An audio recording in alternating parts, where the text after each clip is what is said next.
1.4. Functions and Modules. Building Reusable Code. Welcome to Module 1.4. Functions and Modules, Building Reusable Code, where the art of writing Python code becomes more efficient and, dare I say, more exciting.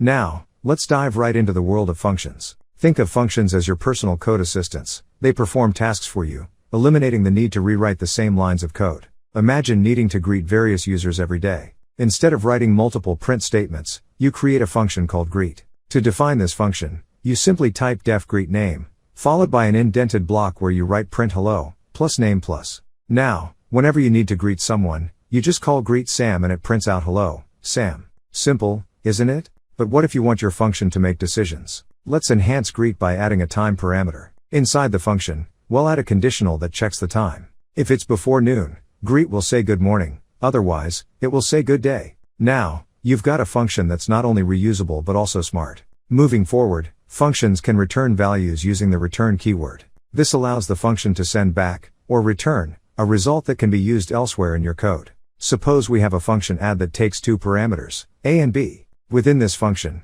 we calculate the sum of a and b, and then return the sum. Now, when you call add 3, 4, the function gives back 7, which you can store in a variable or use immediately. This concept of returning is a cornerstone of functions, making them not just workers who do things but messengers who deliver results.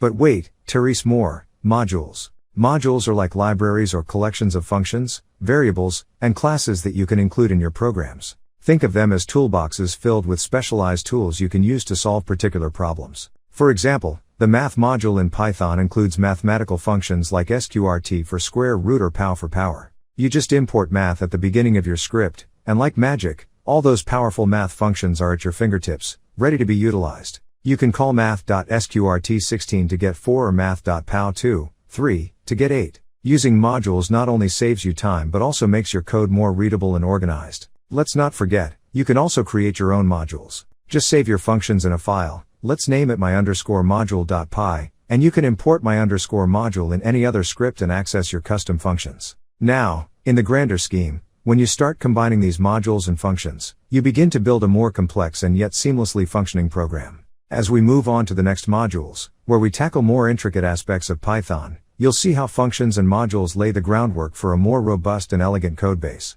Remember, coding is not just about getting the computer to do something, it's about doing it efficiently, elegantly, and in a way that makes your future self. Thank you. Keep practicing, keep refining, and let the power of functions and modules transform the way you write your Python scripts. Happy coding!